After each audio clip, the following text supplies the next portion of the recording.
Theo di Superbike Trans 7, dia balik lagi. Kok tiba-tiba bicara itu? Ya Kita udah. harus iklanin ya? Harus dong. Boleh iklanin lah. Oke, tahun ini aku sama kayak Maverick Viñales. Oke. Jadi sangat humble. Halo? Dan jadi komentator Superbike. Dan sama seperti Maverick Viñales, aku itu senang sekali. Karena nomor satu saya tambah ilmu. Ya, tambah pengalaman. Karena kan selama 14 tahun. Modusin presenter. 14 tahun lebih. Modusin presenter. Terus? Aku kan jadi MotoGP komentator 14 tahun loh. Iya. Jadi untuk pindah ke Superbike itu adalah sesuatu yang sangat menarik sekali untuk saya. Dan Superbike itu sangat kompleks karena ada Superpole, ada Race 1, Superpole Race, ada Race 2. Meskipun kita cuman komen dan sharing Race 1 dan Race 2, tapi apapun yang ada di belakang Superbike itu sangat menarik. Dan Championship tahun ini sangat bagus. Kenapa? Antara 3 orang fight-nya. Toprak pasti, Razgatlioglu yang juara dunia 2021. Johnny Rea yang 6 tahun berturut-turut jadi juara dunia dan kemarin kalah lawan Toprak. Dan ada anak tiri atau anak apa? Anak yang menghilang. Apa namanya bahasa Indonesia? Anak bukan anak tiri, anak yang menghilang. Balik lagi ke Ducati. Apa namanya? Anak kesasar ya, atau anak yang apa ya bahasanya? Ya itulah. Alvaro Bautista, anak hilang itu balik lagi ke kandangnya. Jadi balik lagi ke tim Aruba. Dia gantiin Scott Redding dan dia kemarin di testing itu lu sangat luar biasa dan punya pace. Bukan single lap, one lap, tapi pace yang sangat bagus. Jadi ini championship antara 3 orang ini dengan banyak rookies dan outsider yang sangat strong. Ya, aku akan balik dan tolong guys, tolong nonton Superbike karena itu menarik sekali dan ada saya dan kalian harus ikut saya dong, tetap dong. Dan di Super Sport juga menarik loh. Super Sport menarik tapi kita nggak sharing Super Sport. Jadi nggak usah dibahas. Tapi nanti mungkin kita aku mau waktu championship ini Superbike mulai bro, aku pengen banget kita juga bahas sedikit nanti. Boleh. Soal Superbike. Ya untuk membawa suasana karena dari tahun lalu aja kita kan waktu selalu benar gak di Instagram komen banyak sekali yang bilang tolong dong bahas Superbike, tolong dong membawa. Ada. Nanti kita ada. Jadi kita ada juga segmen khusus untuk Superbike. Bukan ada channel YouTube baru, tidak. Kita gabung di sini aja karena kalau DNA kita adalah racing juga. Iya. Sama kayak Ducati dan Aprilia ya. Racing DNA-nya racing dan juga kita membawa Superbike dan senang sekali karena Superbike itu juga balap di Indonesia loh bro. Nanti November itu siapa tahu kalau saya sih pasti harus ke sana ya. Kita bisa jalan-jalan bersama dan nonton saksikan juga race-nya di sana yang tahun lalu sangat menarik dengan kondisi sangat ekstrem juga. Balik lagi ke posisi 4. Ke laptop. Enggak, udah gak zaman ya Allah, tua banget sih lo ya Allah. Untung gak bilang mesin dik. Tapi kalau gak ada saya lo bisa kemana coba? Setuju gak Ana? Oke, jadi posisi 4. Nomor 4. Kemarin Joan Mir. Selalu nih, 2 pembalap ini nempel. Rins Mir itu 3 balapan pertama deketan terus. Asal kamu tahu loh bro. Kalau teammate kamu selesai di depan kamu itu rasanya paling gak enak di dunia. Tidak enak sama sekali kan. Joan Mir kan beberapa kali ini lihat Rins di depan mulu. Enak gak kira-kira? Ya kalau pakai micin sih enak-enak aja kali. Enggak juga lah. Enggak enak. Jadi tapi kemarin performa dari Joan Mir saya bilang dewasa, bagus, dapat poin penting untuk championship ini. Akan ada kesempatan untuk mereka berdua untuk juga menang. Betul. Dan salah satu race di mana mereka bisa menang itu adalah minggu depan. Amerika karena tahun lalu siapa yang menang di situ? Ya Marquez. Ya, tahun sebelumnya? Ya Rins. Ya, Rins. Jadi Rins itu pernah jadi juara ya dan no itu tahun lalu ya 2019 Pak. 2019 2020 nggak ada. Ya, Amerika rusuh. Benar, 2019 dia jadi juara. Jadi juara dan bisa perform lagi. Dan Mir itu sabar dapat poin dan bisa balas dendam. Karena kalau Rins punya skill untuk jadi juara, apalagi Mir ya, karena udah pernah jadi juara dunia. Jadi aku mengangkat bahwa sangat positif performa kemarin dan saya lihat juga tim sejak Livio Suppo join jadi lebih dewasa dan lebih menarik dan saya yakin bahwa Suzuki ini bahaya sampai akhir tahun nanti, apalagi kalau balik di Eropa. Kalau sekarang dia bisa mendapat poin penting, nanti kalau balik di Eropa ada beberapa track di mana dia cocok banget. Betul. Posisi nomor 5 kemarin itu. Anak buah lo. Oh, anak buah saya itu. Anak buah kamu, yang kamu, tamu kita dulu. Seorang namanya Francesco Bagnaia. Peko. Atau Pecco Bagnaia finally bisa dapat, finish. No, dia itu di Indonesia juga. Oh ya, terakhir ke-15. Dia dapat 1 poin di Indonesia ya, jangan salah. Dia selesai ke-15. Jadi kemarin itu kenapa dia kemarin performa kayak begitu menurut saya? Gak tahu kalau kamu setuju atau enggak. Karena dia tuh frustasi. Oh iya. Waktu free practice sama kualifikasi nggak bisa lewatin Q1 loh dia, bro. Parah banget. Dia marah-marah, emosi, tonjok motornya. Aku paling nggak suka dilihat itu. Kenapa? Karena itu bukan ada kesalahan dari motor. Karena contohnya adalah seorang namanya Zarco dan Martin. Bisa ke depan dengan gampang. Ada di depan selain si Zarco kemarin jatuh dan jelek banget. Tapi tetap mereka di depan. Jadinya dia itu riset. Yang saya pernah dengar wawancara dia dari hari Sabtu, ya udahlah. Kita riset dari sekarang di race, kita coba usahakan untuk mendapat poin yang sebagus mungkin. Dan saya rasa bahwa kemarin dia bagus banget karena dia starting dari belakang. Betul. Dan dia bisa nyusul dan dia bisa take over banyak sekali pembalap tanpa bikin mereka jatuh. Nah, itu dia. Tanpa bikin mereka jatuh dan dia bisa selesai di posisi 5 dan dia memang reset. Dia memang start lagi di posisi nomor 5. Memang Ducati ini, Lenovo Factory Team punya PR besar. Itu adalah bahwa kalau ada spare part yang baru, mereka harus testing dan mendevelop. Dan yakin juga bahwa karena pre-seasonal test itu kurang, testing dia itu waktu didoakan sempat bingung karena kebanyakan parts dicoba dan dia performa kurang. Kemarin di Mandalika dia nggak dapat setup dan feeling bagus di kondisi wet. Dan frustasi, dapat cuma 1 poin. Dan race kemarin waktu barangnya juga, motornya juga terlambat, mereka nggak bisa free practice, frustasi habis-habisan, nggak bisa lewat Q2. Tapi dia punya kelebihan Pecco untuk reset ulang. Dan dia lakukan performa yang menurut saya sangat baik.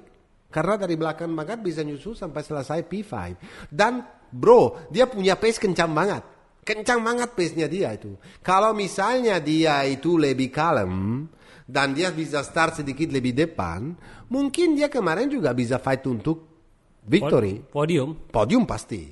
Tapi untuk victory bisa juga. Kalau Martin bisa ya kenapa nggak Pecco? Yeah. Jangan salah, Pecco punya kelebihan dan skill dan pengalaman. Kalau kita lihat hasil 5 race terakhir tahun lalu, ya. Jadi saya rasa bahwa oke lah Pecco dapat 12 poin sekarang, 1 poin di depan Marquez. Kalau Marquez saja bisa balik lagi fight untuk championship, apalagi Pecco. Yang karena lebih sehat masih ya. panjang sekali, tapi dari sekarang nggak boleh kebanyakan kesalahan. Dan Pecco itu kebantu juga dari fakta bahwa di championship ini nggak ada satu leader yang berdominasi. Oke? Jadi kalau saya bilang performa dari dia oke lah kemarin. Posisi nomor 6 adalah seorang namanya Bibi.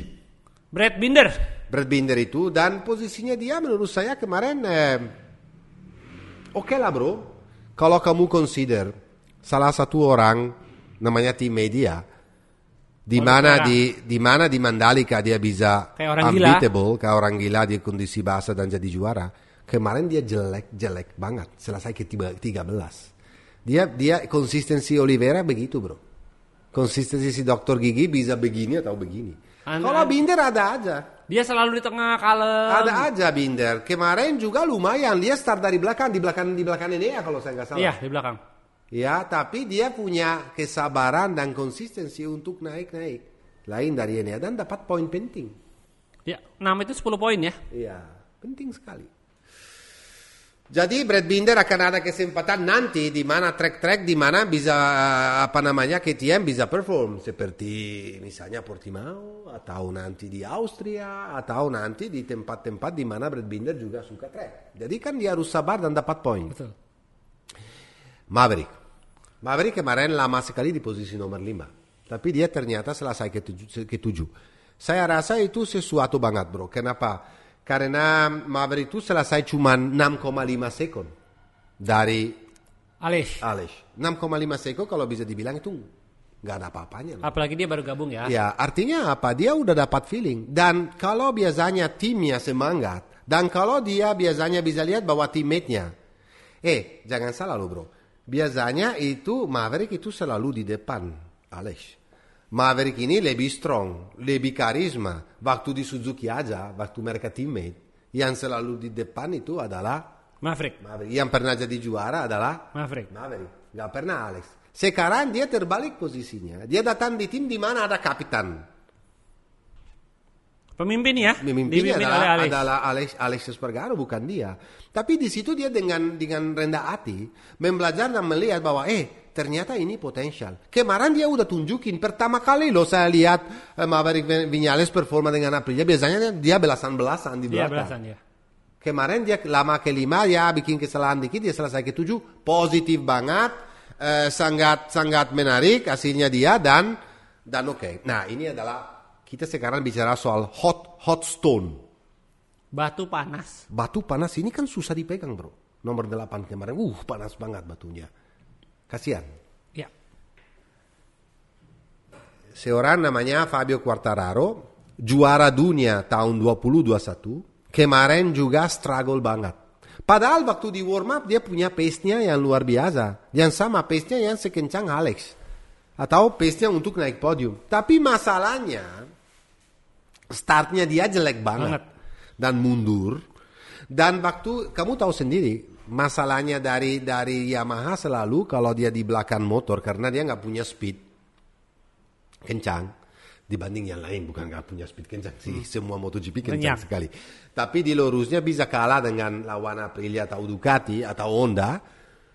Kalau dia startnya jelek dan dia di belakang itu di track seperti Argentina di mana ada lurus panjang 1 km lebih. Itu berat. Dia berat sekali untuk nyusul kembali dan waktu di belakang kita pernah lihat juga masalah ini. Waktu Alex Espargaro lama sekali di belakang Martin. Ban depan jadi panas banget dan dia bikin kesalahan. Dan dia beberapa kali lebar. Itu gara-gara itu juga bro. Efek panas ketika di belakang motor itu, ya. Asap knalpot, hawa mesin itu akan memanaskan ban depan. Jadinya temperaturnya naik. Kalau temperaturnya naik apa? Bisa low side. Grip atau bisa susah di handle motornya. Sama dengan Quartararo. Kalau misalnya Aprilia, Ducati, Suzuki atau KTM softer juga kalau di belakang tapi nggak sebesar Yamaha dibanding Yamaha. Yamaha softer banget masalah itu. Dan kemarin Quartararo di belakang mundur terus sampai dia mendapat rhythm, sampai dia mendapat pace dan dia bisa kembali fight untuk selesai di posisi 8. Itu sangat frustasi. Kemarin ada pertanyaan dari satu wartawan. Kita dengar bahwa satu tim besar namanya Repsol Honda udah kontak manajer kamu untuk tahun depan. Apakah ada kemungkinan seorang Fabio Quartararo pindah di HRC? Dia nggak bilang iya, tapi dia juga nggak bilang enggak. Dia bilang semua kemungkinan bisa aja terjadi. Sekarang ini saya adalah pebalap Yamaha. Besok aku nggak tahu. Nah loh, Ini kenapa? Karena dia tuh sedih sebetulnya. Karena dia selalu kasih kepada Yamaha 110%. Yang punya masalah ini Yamaha jelas bro. Jelas punya masalah. Morbidelli berantakan. Morbidelli kemarin juga dia bilang, dia oke lah, dia masalahnya dia puncture. Apa namanya? Ban belakang bocor. Iya. Oke, masalahnya cuma stupid, bocor. Nggak tahu kenapa ya bisa jadi MotoGP ban belakang bocor, itu lucu juga ya bro. Iya. Ya, tapi terjadi. Jadi dia harus keluar ya di pit, ya nggak bisa lah kalau ban bocor ya udah selesai.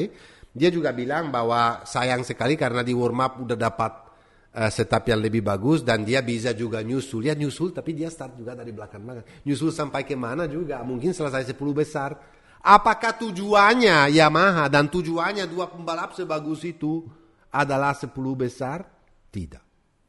Yamaha itu biasanya menang. Antara Valentino Rossi dan Jorge Lorenzo mereka menang 10 world title. Yeah. Dengan Quartararo menang 11 world title karena tahun lalu yang juara tetap Yamaha. Dan saya rasa bahwa posisi Yamaha bukan di urutan 8, 9, 10. Saya rasa bahwa seorang Fabio Quartararo yang tahun lalu jadi juara dunia bukan meributin posisi 10 besar. Itu konyol banget. Konyol banget sih. Ya, jadi Yamaha harus hurry up untuk buru-buru untuk membawa parts untuk mendevelop motornya supaya Quartararo dan Morbidelli bisa perform. Ya kita sekarang terlalu cepat ya untuk menilai karena apa namanya tetap aja Quartararo kemarin dapat poin penting dan mungkin dia akan bisa balik perform di Texas. Nanti kita akan nilai semua motor dengan lebih dalam waktu mereka balik ke Eropa. Betul. Karena di sana adalah the whole continent dan race-nya yang lama di mana kita benar-benar bisa lihat bahwa kalau motor tersebut seperti Yamaha itu masih oke untuk fight atau memang ketinggalan. Ketinggalan ya. Posisi nomor 9. Marco Bezzecchi. Itu menurut rookie saya terbaik mungkin tahun ini. Bro bagus banget. Sayang sekali Marco nggak punya pengalaman aja ya. Tapi untuk selesai 9 besar di MotoGP di depan Luca Marini dan cuman 12 detik jauh dari Alex itu menurut saya sesuatu banget ya. Saya melihat bahwa sejak start championship ini di Qatar sampai sekarang majunya Marco Bezzecchi meskipun jatuh juga, crash juga tapi dia itu maju. Dan kalau seorang rookie bisa selesai 10 besar, saya angkat topi. Ekspektasi saya untuk masa depan Marco adalah salah satu contender untuk title nanti.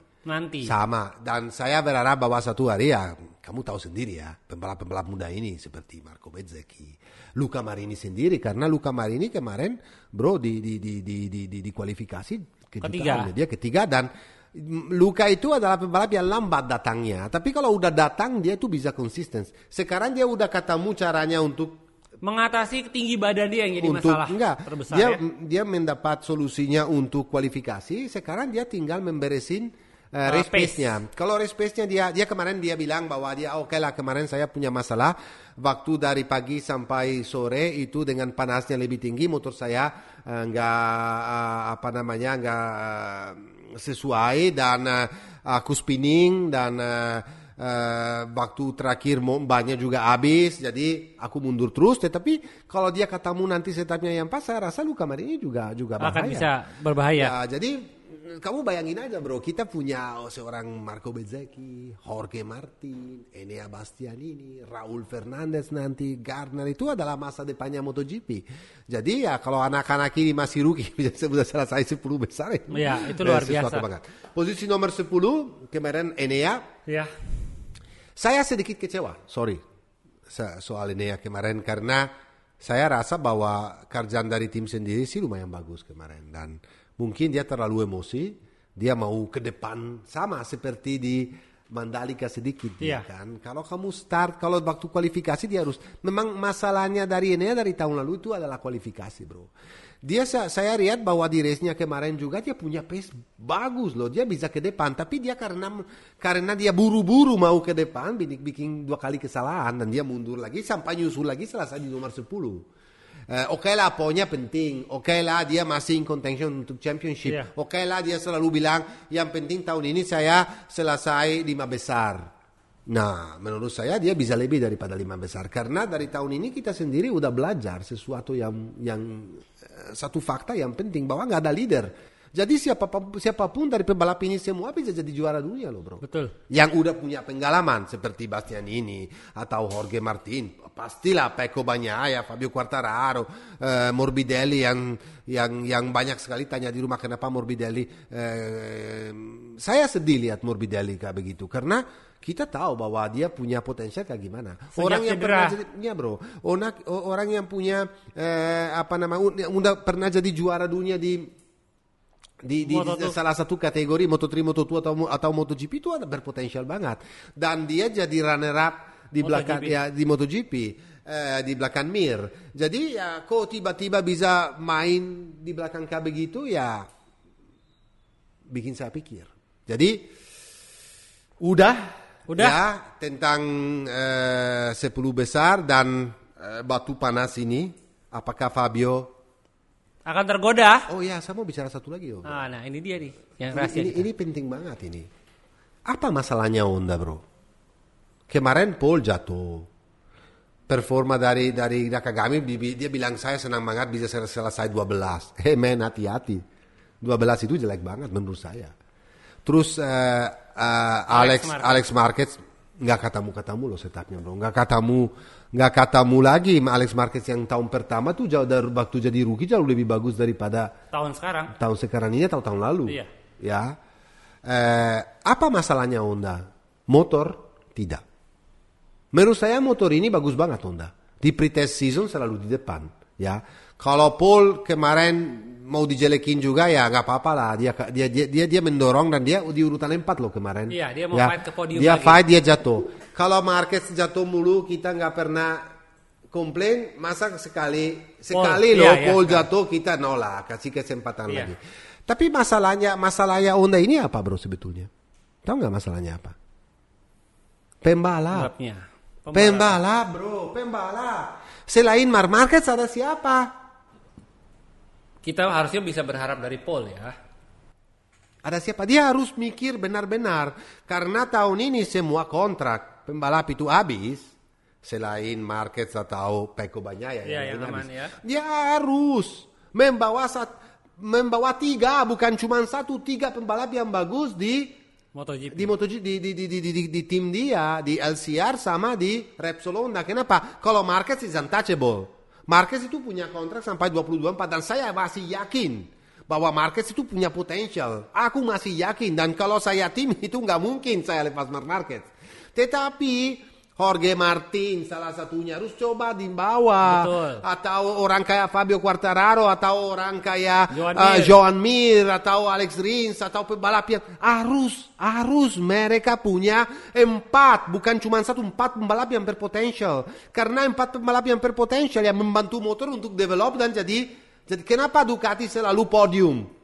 Kenapa Ducati selalu dapat poin? Karena ada 8 motor dengan 8 pembalap yang top. Plus 1 pembalap test rider yang memang dedicated. Iya. Piro. Iya benar. 8 pembalap yang top. Kalau Honda itu kurang bro. Oke lah kemarin. Tahu nggak kemarin sebetulnya ada wild card. Yang gantiin Marquez sorry. Yeah. Marquez. Siapa? Pradal. Tahu nggak ada dia? Ada di belakang. Aku tahu di atas kertas ada, tapi aku nggak kelihatan. Nggak ada di belakang. Nah itu. San Mori. Dan enggak bro, kamu nggak bisa salahin dia. Dia namanya tester. Sekali mendorong untuk fight di satu championship di mana 20 pembalap ada di dalam 1 second. Mana bisa tester itu tiba-tiba dibuang di dalam ikan hiu yang banyak. Itu Savadori bisa. Bro. Savadori bisa. Pedrosa bisa. Ya bisa, tapi mereka nggak bisa menang pasti bro. Maksud saya adalah bahwa Honda untuk masa depannya sekarang harus memikir dia selalu dia mark tergantung Mark, selalu tergantung Mark. Tapi Mark ini sekarang itu manusia juga. Mark ini sekarang lagi punya masalah. Mark ini sekarang lagi cedera dan dia nggak bisa perform. Tapi selain dia ada siapa? Nggak ada sama sekali. Ya makanya mereka harus pikir tahun ini harus fokus dengan membawa ke tim ACR dan Repsol pembalap yang sesuai. Karena yang sekarang ini performa nggak ada. Dan Taka harus hati-hati. Karena seorang namanya Ayogura di moto tuh lagi perform banget. Dan itu bisa jadi tahun depan Mr. Taka bye-bye. Somkiat? Salah satunya juga. Oke, balik lagi ke Moto2. Bro, tahu nggak? Vietti luar biasa. Oke, Vietti tidak aneh. 75 poin, bro. Iya. Sempurna. Sorry, 70 poin. 70 poin. Iya. 2 kali menang, 1 kali kedua. Oke. Itu tahu nggak siapa yang pembalap hebat yang start season kayak begitu siapa dulu? Dulu. Marc Marquez? Oke. Ada satu yang pasti kamu nggak bisa tebak. Enggak, dia di Super Sport sekarang. Kamu tahu siapa? Lorenzo. Bukan, Tito Rabat, bro. Ya, ada juga Lorenzo. Ya. Yang ketiga siapa? Itu Morbidelli. Morbidelli waktu tahun 2017 3 race pertama 1 2 3 dia menang. Oh iya. Itu saya bicara yang paling banyak poin dapat cuma 3 ini. Dia Rabat, Marc Marquez sama Morbidelli sama Celestino Vietti. Artinya apa? Bahaya. Emang benar kalau Vietti kalau kita lihat dari waktu kualifikasi enggak extraordinary. Tetapi kalau waktu race he's a race man. Dan itu paling penting, bro. Karena paling penting itu adalah dapat poin. Dan dapat poin nggak bisa dikualifikasi dapat poin. Ya, kalau kita bicara orang yang pinter banget kualifikasi, one single lap selalu start dari pole position, tapi nggak pernah menang. Untuk apa? Ini Vietti terbalik. Dia itu adalah race animal atau binatang balapan. Ya kemarin juga dia meskipun bikin 2 kali kesalahan, ya karena banyak sekali bilang tolong Matteo membahas tabrakan antara Celestino Vietti dan Fermino Aldiger. Tapi kayaknya itu race accident. Itu race accident, saya setuju sekali. Emang benar Celestino di depan, dia itu rada out sedikit dan lihat ada satu meter kesempatan untuk masuk. Fermino masuk, tapi kan kalau kamu lagi membawa motor mau balik lagi ke Apex, kamu nggak lihat ada siapa di samping. Jadi ditabrak. Fermino jatuh. Fermino bagus loh padahal loh. Umur 16 tahun loh. Dia tuh kemarin pole position sama bisa naik podium atau juara juga kemarin kalau nggak jatuh. Hati-hati ini anak ini baru dari rookie loh. Dari CFE. Semuanya kita mengekspektasi bahwa rookie di Moto2 adalah Pedro Acosta, tapi ternyata tiba-tiba adalah seorang namanya Fermino Aldeguer yang datang dari CF. Ya, yang juara juga. Juara CF, ya semua seri. Yang dia datang dan langsung perform dengan bukan Kalex. Bukan Kalex. Hati-hati ini anak ini nih. Ini salah satu yang MotoGP. Honda, halo. Bosco Scuro. Cari dong pembalap muda yang berpotensial. Halo. Bosco Scuro. Dan Vietti itu tabrakan race accident biasa. Dia nggak nakal, nggak isan mau karena terjadi aja. Tapi Vietti itu kemarin punya biji besar karena sempat dinyusul sama seorang namanya Songket Chantra yang lagi hot banget karena di Mandalika dia unbeatable dan kemarin juga kalau orang pikir bahwa di sini paling gara-gara main di Indonesia kondisi cuaca sama kayak di Thailand panas-panas, dia itu pembalap Asia, dia biasa dengan panas-panas lah, gampang lah nanti habis ini gak kelihatan lagi sorry salah semua. Kemarin dia di Argentina track sangat teknikal dan sulit. Dan udah lama MotoGP nggak main atau Moto2 nggak main di sana dan sangat kotor juga dan licin dan gripnya kurang karena kemarin gripnya kurang banget. Dia itu bisa selesai di posisi nomor 2, dia runner up dan dia sempat fight dan dia nggak pernah kendor sampai terakhir di belakang seorang Celestino Vietti yang juga luar biasa bawa motor dan juga top banget. Celestino kemarin pakai compound yang hard. Dia juga paling terakhir mendapat motor dari pesawat. Timnya nggak punya tempat, dia nggak sempat tes long run dengan ban hard, dan mereka pilih ban hard dan dia bisa jadi juara.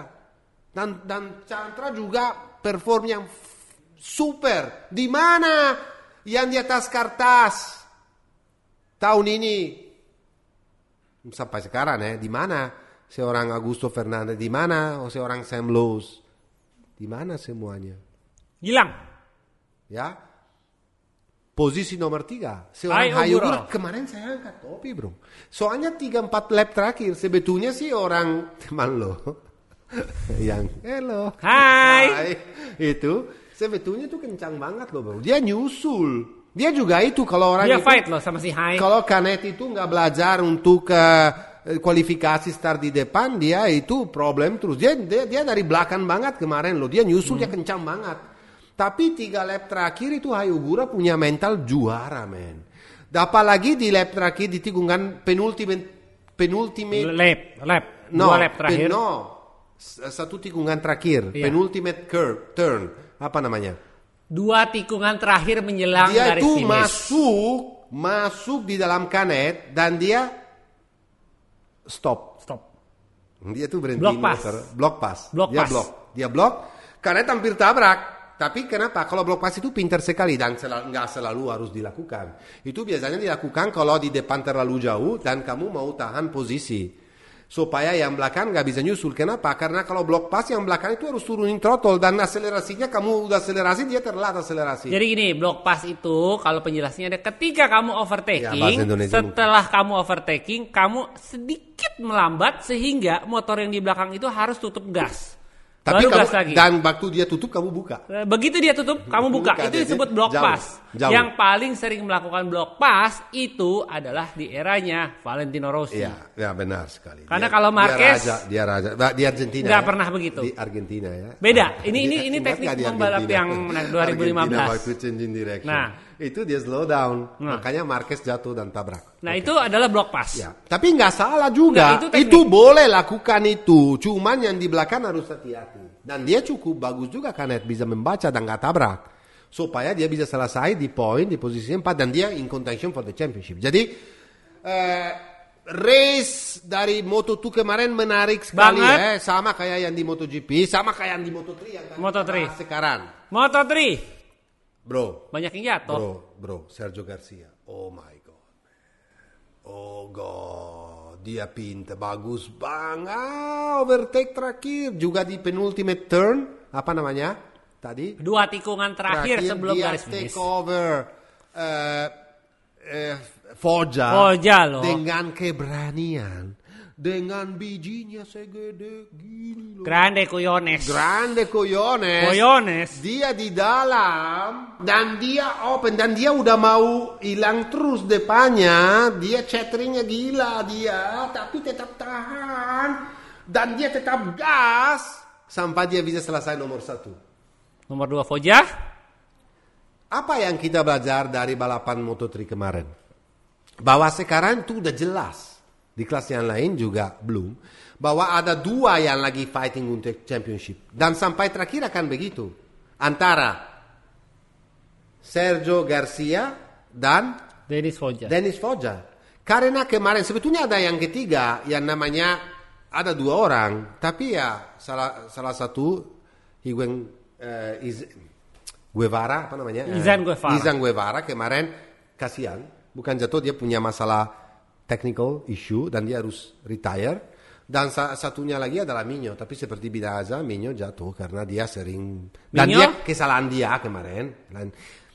Race accident juga, bukan sebetulnya kesalahan dia, sama sedikit seperti Vietti apa namanya? Jangan Fermin Aldiger. Ya, tapi itu lagi balik masih lagi balik dan Migno sedikit late break dan sedikit terlalu hot jadi boom.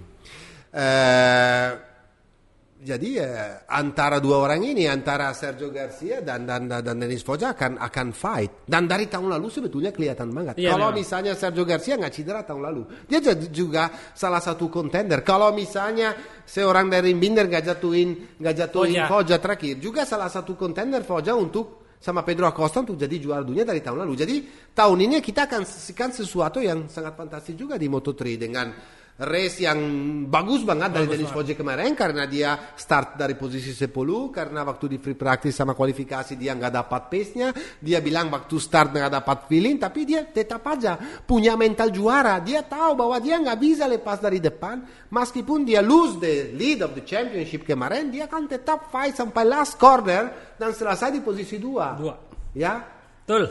Sayang sekali ada kesalahan dari dia waktu season start, karena dia dikasih start dari terakhir dan bodoh, tapi selesai 7 hal bodoh, tapi tetap aja dia lagi cuma 4 nilai di belakang Sergio Garcia sekarang. Dan akan balas dendam nanti minggu weekend ini di Amerika, guys. Siap-siap untuk seperti kemarin nonton sampai pagi karena di Texas lebih lama lagi. Sekarang kita bicara urutan ketiga. Kamu nonton nggak sebetulnya? Enggak. Kemarin? Nonton lah, Pak. Paling enak ngisengin orang tua gitu loh. Nikmat. Jadi? Lanjut. Kemarin seorang namanya Sasaki dengan Husqvarna. Ayumu Sasaki pakai Husqvarna dari tim Max Racing. Max Biaggi itu. Dia ini juga pembalap yang top loh, bro. Race pertama dia leading jauh. Ingat gak di Qatar waktu dia bikin kesalahan, fairingnya sempat lepas ya. Dan dia bolongin roda depan, jadi bocor, dia harus retire. Dan race kedua juga bagus banget perform kemarin di Mandalika, dan kemarin juga dia itu sebetulnya dia kemarin top loh. Dia gara-gara cutting tikungan dapat long lap penalty. Dan tapi dia tetap selesai di podium, posisi 3 podium. Jadi hati-hati Sasaki karena punya pengalaman di Moto3. Dia disupport oleh tim yang strong, yang dengan pengalaman juga. Jadi salah satu contender juga untuk, meskipun sulit melawan Foggia sama Garcia, tapi menurut saya Sasaki tahun ini sangat strong dan sangat akan ada di situ terus. Saya rasa ini udah cukup. Oh, prediksi. Prediksi. Wait. Prediksi. No, sebelumnya aku mau bicara soal track. Jadi mereka ini sekarang pindah weekend depan ke Austin, Texas. Siapa raja di sana? Marquez. Ya, balik nggak kira-kira? Kalau dia balik, 90% balik saya bilang. Ya. Karena kemarin dia tuh post. Tahun dia lagi kerja keras sekali. Dia mau balik seperti Rocky Balboa, ping pum pum pam. Ini lo lihat jam gua nih, tanggal 5. Jadi kalau ada update ya jangan dimarahin kita. Tanggal 5 syutingnya ya. So gini bro, Texas, USA. Ini USA. Siapa yang nyanyi lagu itu dulu? Itu zaman dulu, Pak. Bukan, Bruce Springsteen. Alamak, nggak tahu apa-apa. Anyway. Bruce Springsteen itu udah tua banget. Bruce Springsteen. Anyway. Nggak tahu lah. Gue nggak tahu Bruce Springsteen siapa. Okay. Springsteen. Okay. Anyway, shut up. Mereka pindah ke Texas. Taunya Justin Bieber. Aduh, man. Anyway. So, track ini sangat menarik. Kenapa? Di sana ada raja. Kuas. Power di track ini, Marc Marquez. Dan kalau dia balik, kemungkinan besar dia bisa jadi juara lagi. Kenapa? Karena ini anti clockwise. Jadinya kan muternya melawan arah jarum jam. Jadi kebanyakan tikungan di kiri. Ada 11 tikungan di kiri dan 9 di kanan. Kenapa kebanyakan di kiri? Karena Marquez jago sekali dan dia cedera di sebelah kanan. Jadinya di kiri kalau dia bisa lihat dengan baik dan dia itu di sini dia bisa perform dan juara. Selain itu track ini apalah bagusnya? Itu sangat difficult. Teknikal banget. Sangat technical. Apalagi di sektor 1. Berarti habis start ada hairpin. Hairpin turn 1. Hairpin artinya apa bahasa Indonesia? Hairpin itu artinya tusuk konde. Tikungan tajam banget ya. Jadi ke kiri, kanan. Nah, sesudah turn 1, hairpin 1, itu di belakang situ sektor 1 sampai turn nomor 11, hairpin juga 11, itu dia sangat fisikal. Karena naik turun kanan kiri dan perlu kekuatan. Yang itu sektor itu tahun lalu yang penuh dengan lubang. Sekarang udah dan rusak. Sekarang udah di aspal tulang. Berharap bahwa dia bisa, di mana Alex Espargaro tahun lalu jatuh 5 tahun 6 kali. Saya dan lupa. Dia memang gak suka ini track. Ya, paling gak suka. Terus sampai tikungan nomor 11 hairpin lagi. Yap. Habis itu ada straight kanan ke kiri, kanan sekali 1,2 kilometer men. Di mana power of Ducati? Atau di Aprilia, power Aprilia. Karena kemarin tanda tanya kok Aprilia bisa lebih kencang dari Ducati ya? Tapi masalahnya di sini. Kok Aprilia bisa lebih kencang dari Ducati ya? Kok Aprilia bisa lebih kencang dari Ducati ya? Alex gak suka sirkuit ini. Jangan bicara kayak begitu, itu masa lalu. Sekarang kita lihat tahun baru ini, tahun 2022. Dan Honda juga punya power, dream engine, the dream power untuk jadi hati-hati juga, bukan cuma Mark tapi Paul juga. Iya, oke. Ya. Sampai tikungan nomor 12, hairpin lagi. Jadi ini adalah track yang sangat teknikal, sangat sulit. Dengan asfalt yang banyakkan isu, mudah-mudahan udah beres. Siapa yang gambar? Siapa yang mendevelop, yang gambar, dan siapa insinyur di belakang trek ini adalah orang Jerman yang dia menciptakan trek-trek yang terakhir ini, termasuk Mandalika. Herman Tilke. Ya, ini trek yang menarik dan prediksi. MotoGP, Lord Satar akan kasih prediksi pertama dari MSGP. Kalau Marquez balik, juara Marquez. Kalau dia balik. Nggak boleh gitu, harus pilih udah. Balik, Marquez. Kedua, Miller. Ketiga, Mir. Jadi 4 balapan pertama akan ada 12 pembalap berbeda di podium. Ke-1 Pecco, kedua Mark, ketiga Alex Espargaro dengan Aprilia, podium lagi. Moto2,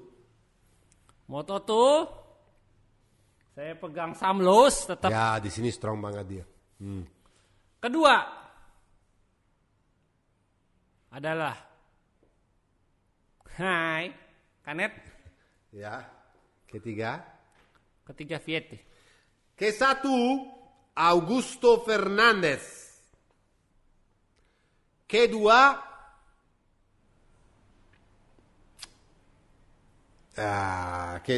aku taruh Canet, ketiga aku taruh